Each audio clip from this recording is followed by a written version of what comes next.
مساء الخير أعزائنا المشاهدين.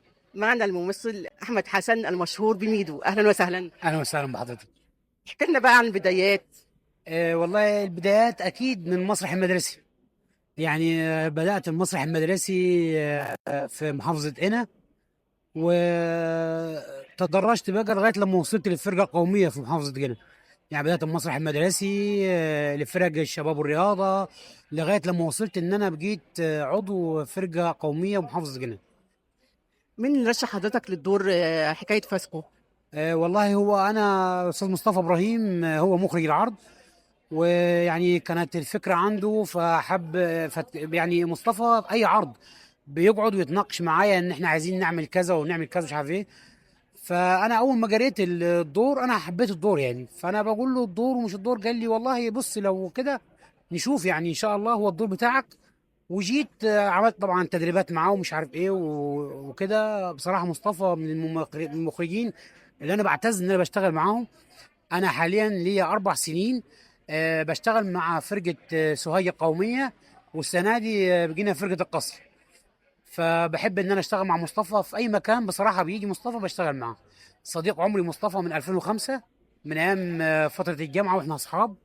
فالحمد لله ربنا يديمها نعمه، يعني مستمرين اصحاب وان شاء الله خير. إن شاء الله. كيف ترى المسرح السنوات القادمة؟ ان شاء الله خير، والله احنا متفائلين، بس عايزين الدنيا تفك شويه من الروتين بتاع الاداريات والمورد وقصص المورد والحاجات اللي بتعرقل الشغل المسرحي في اي مكان في العالم. لان قصه المورد ان هو واحد يبقى مسؤول عن ان هو يجيب لك حاجات العرض وهو ما يعرفش حاجه عنها.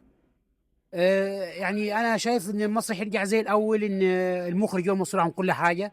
والله المخرج اللي يقصر في الشغل بتاعه حاسبه. فانت بلاش تجيب له واحد مورد يبقى على دماغه وياخد من الميزانيه 40%. يعني بياخد من الميزانيه بتاعت المخرج 40%. فانت ليه تجيب واحد ياخد مني 40%؟ انت اديها للمخرج كله، حاسب المخرج. بس انا شايف ان شاء الله خير يعني. إيه اللي يميز الدورة دي عن الدورات اللي فاتت؟ والله انا بستمتع ان انا باجي السامر. الدوره دي احنا الجديد في الدوره دي ان احنا السنه دي في الافتتاح، اول مره نكون في افتتاح المهرجان الختامي. ويا رب خير، نتفائل ان شاء الله خير. شكرا ليك وبالتوفيق لكم جميعا. شكرا لحضرتك وشكرا لكم كلكم. ان شاء الله يا رب كده نتقابل تاني ان شاء الله في المهرجان باذن الله القومي ان شاء الله. كلمة أخيرة لقناة سلام نيوز. بشكركم جدا واهلا وسهلا بيكم وشرفتونا، ويا رب دايما نتقابل على خير ان شاء الله. ان شاء الله. كانت معكم نورة قاسم، قناة سلام نيوز.